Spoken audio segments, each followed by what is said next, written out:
যতই টেনশন লাগুক, যতই কষ্ট থাকুক, যতই মনের মধ্যে একটা চাপ থাকুক না কেন, সিজদা গেলে রবের দরবারে মাথা ঝুকালে মনটা একটা শান্তি লাগে কি লাগে না?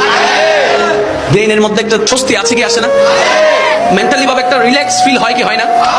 আপনি শুনলে অবাক হয়ে যাবেন, সিজদার যে পজিশনটা, অর্থাৎ যে স্টাইলে আমরা রবের দরবারে ঝুঁকি, সুবহান রাব্বিয়াল আলা বলে আপনি আমি আমরা যে পজিশনে থেকে রবের প্রশংসা করি, ওটা এমন একটা পজিশন যখন কপালটা মাটিতে, নাকটা মাটিতে, হাতটা মাটিতে। এবার বিজ্ঞান বলছে মানুষের ডিপ্রেশন কখন হয়, দুশ্চিন্তা কখন হয়?